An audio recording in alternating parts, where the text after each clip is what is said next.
ইনশাআল্লাহ। আচ্ছা, এই যে আমাদের এখানে অপশন আছে দুইটা, একটা স্টক আর একটা সেলস। তো প্রথমত আমি স্টকে দেখি কোথায়। না সমস্যা নেই, বেশিক্ষণ লাগবে না, কথা বলছি। যেহেতু স্টক রিপোর্টে আমরা দেখবো, স্টক রিপোর্ট দেখার জন্য স্টক অপশনে যাবো, দেখি এখানে স্টক অপশন এর মধ্যে আছে স্টক রিপোর্ট। এখান থেকে আমাদের ধরতে হবে রিপোর্ট কারেন্ট স্টক। এখানে জাস্ট টি বাটনে ক্লিক করলে পরে রিপোর্ট আকারে দেখাবে আমাকে কি কি আছে না আছে এ পর্যন্ত। হুম, এর চেক দিয়ে আপনার, হ্যাঁ হ্যাঁ হ্যাঁ,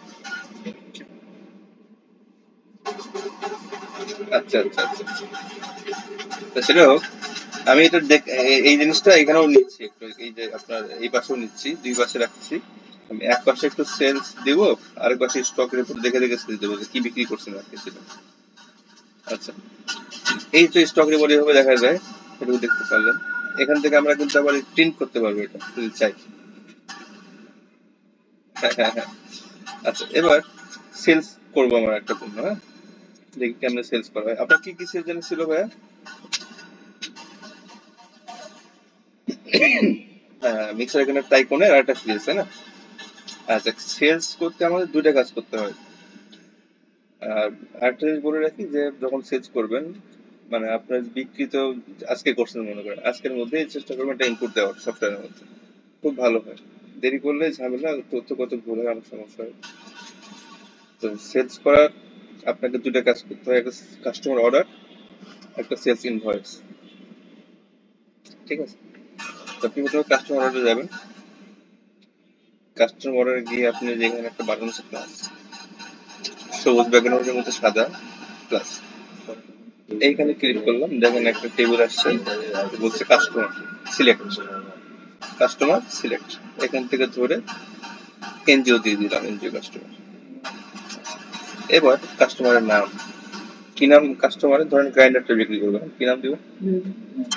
তানিয়া। এবার তানিয়ার ফোন নাম্বার লাগবে, ফোন নাম্বার দিতে হবে।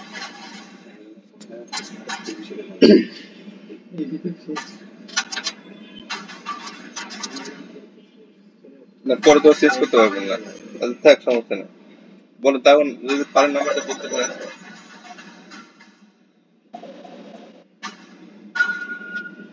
মনির জামাকে বললেন তো, মনির জামা। আচ্ছা, আমি কথা বলছিলাম, আমি কল দিচ্ছিলাম। আচ্ছা, ঠিক আছে, অ্যাড্রেসটা বলবেন ভাইয়া। শীতলিয়া সদর।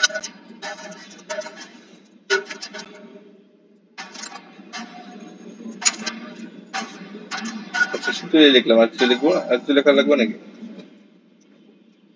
আচ্ছা, এটা কয় তারিখে বিক্রি করছিলেন জানি, তারিখ মনে আছে কি?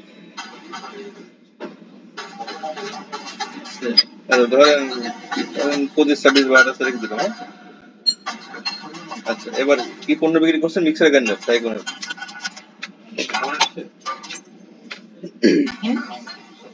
দিয়ে দিলাম 1 পিস। দেখেন এইখান থেকে কিন্তু এই যে আমাদের আমরা কি করলাম, এখানে টেবিল থেকে এনজয় কাস্টমার দিলাম, নাম লিখলাম, নাম্বার লিখলাম, অ্যাড্রেস লিখলাম, তাই না? আর এখানে ডেট দিলাম, এখান থেকে ডেট পিকারের এই যে ক্যালেন্ডারের মধ্যে এখানে ধরে এখান থেকে দিতে। ঠিক আছে, এরপরে কাজ আমাদের হচ্ছে যে এখানে আইটেম, এখানে কিন্তু কোনো কাজ আর নেই, এখানে আইটেম নিয়ে কাজ। আইটেমটা এখানে সার্চ দিলাম, যেহেতু আমরা জানি মিক্সার গ্রাইন্ডার টাইকনের ব্যবহার, তো টাইকন লিখলাম আগে, টাইকন লিখে লিখলাম মিক্সার, এটা সহজে চলে আসলো। না তো অনেক প্রোডাক্ট হয়েছে, অতগুলোর মধ্যে কেমনে খুঁজবেন, অনেক প্রোডাক্ট, এখানে কোনটা থেকে কোনটা খুঁজবেন, শত শত প্রোডাক্ট, এই জন্য সংক্ষেপে লিখলে সহজে চলে আসে। এরপর আমরা কি দিলাম, এখানে এখানে কিছু কাজ নেই, কাজ আছে এই জায়গায় কয় পিস, 1 পিস। এর জন্য আইটেম কোয়ান্টিটির জন্য ইন্ডিভিজুয়াল আইটেম কোয়ান্টিটির মধ্যে দাম কি এই দামে বিক্রি করছেন। যদি এই দামে বিক্রি করে না থাকেন, যে দামে বিক্রি করছেন সে দাম লিখতে পারবেন এখানে। আচ্ছা, লেখা শেষ হলে অ্যাড দিব, অ্যাড আইটেম। আচ্ছা, যদি ওর কাছে আরো কোনো প্রোডাক্ট বিক্রি করে থাকি আমরা, সেটাও ওখানে দিতে পারবো। এখানে আসবো, আবার একটা প্রোডাক্ট ভরবো, আবার কোয়ান্টিটি দিব, দাম টাম ঠিক থাকলে অ্যাড দিয়ে দেবো, আবার অ্যাড হয়ে যাবে একটা প্রোডাক্ট। যদি একটা করে থাকে তো একটা, এই বন্ধু শেষ। ঠিক আছে, এরপর আমরা সেভ দিব, কিন্তু দেওয়ার আগে চেক করবো নাম ঠিকানা সব ঠিক লিখছি কিনা। সব ঠিক থাকলে সেভ দিয়ে দেবো। ওকে, আচ্ছা সেভ দিলাম মনে করেন, হ্যাঁ তাহলে দেই আমি বিক্রি এভাবে দেখেন। নাম্বার যদি ভুলটা দিচ্ছি সমস্যা না, এটা আপনি পরে মনে রাখেন যে নাম্বারটা আমরা ওইভাবে দিয়েছিলাম। লিখে রাখি যে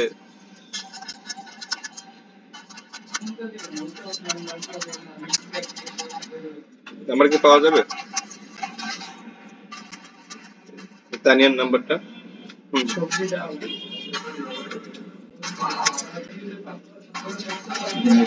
আচ্ছা ওকে, হ্যাঁ হ্যাঁ আমি দিলাম, আমি নাম্বার দিলাম, সমস্যা নেই। তাহলে সেভ দিলাম। ঠিক আছে, সেভ দেওয়ার সঙ্গে সঙ্গে দেখবেন যে এখানে একটা ইয়ে আছে, নাম্বার তৈরি হয়েছে, অর্ডার নাম্বার তৈরি হয়ে গেছে। Data save successfully, order number এত এত 01। ঠিক আছে, এখন এই নাম্বারটা আমাকে সেভ করতে হবে সেলস ইনভয়েসে। সেলস ইনভয়েসে গেলাম, যাওয়ার পরে যে অর্ডার নাম্বার আসছে, এখানে ক্লিক করা মাত্রই আমার ওই নাম্বার চলে আসছে, 001 চলে আসছে, চিতলিয়া ব্রাঞ্চ চলে আসছে। এখানে ক্লিক করলাম, কি করলাম জাস্ট এখানে ক্লিক দিলাম, দেওয়া মাত্র এখানে সব নাম ঠিকানা নাম্বার, কি আইটেম নিয়ে এসেছে, হ্যাঁ কত টাকা দাম, সব চলে আসছে। বুঝে গেছে? আচ্ছা, এবার আমরা যে জিনিসটা করবো, আমাদের কাজ এখানে মাত্র তিনটা ছোট ছোট কাজ। একটা হচ্ছে পেমেন্ট টাইপ ক্যাশ করে দেবো, অ্যামাউন্টটা হাতে লিখে দিব 6,800, আর এটা অ্যাড করে দিব। অ্যাড, এখানে অ্যাড কিন্তু মাস্ট করতেই হবে, হ্যাঁ অ্যাড করে দিয়ে এখানে সেভ করে দিলাম। আচ্ছা, সেভ করে দেওয়া মাত্র আমাদের সবকিছু শেষ হয়ে গেল, মানে কাজ শেষ। এখন আমরা দেখতে পারবো এটা রিপোর্ট হিসেবে, সেলস রিপোর্টে। সেলস রিপোর্টে কিভাবে দেখবো, এখানে সেলস রিপোর্টে আসলাম, এসে আমরা এখানে কাস্টমার দিলাম এনজয় কাস্টমার, রিপোর্টে দিলাম হচ্ছে সেলস, সরি, আর ডেট আমরা দিব হচ্ছে, যেহেতু আমরা শুরু করছি জুলাই মাস থেকে, শুরু করছি, জুলাই মাস থেকে দিলাম মনে হয় কথার কথা, দিয়ে এটা টু ডেট আজ পর্যন্ত থাকলো, কোনো সমস্যা নেই। এটা প্রিভিউ দিলাম, প্রিভিউ দিলে পরে দেখেন চলে আসছে সেলস। হুম, এটাকে আমরা প্রিন্ট করতে পারবো চ্যানেলের ইচ্ছা মতো। আচ্ছা ঠিক আছে, এই হচ্ছে আমাদের সেলস করার সিস্টেম। বুঝা গেছে ভাই? তো আপনি এইভাবে বাকি যেটা আছে, হ্যাঁ বাকি যেটা আছে আমি আপনাকে একটু হেল্প করে দিচ্ছি তার আগে। এটা তো এটুকু হচ্ছে আমাদের ছিল এই কাজ, আর কোনো কাজ নাই আমাদের, হ্যাঁ? তা আমি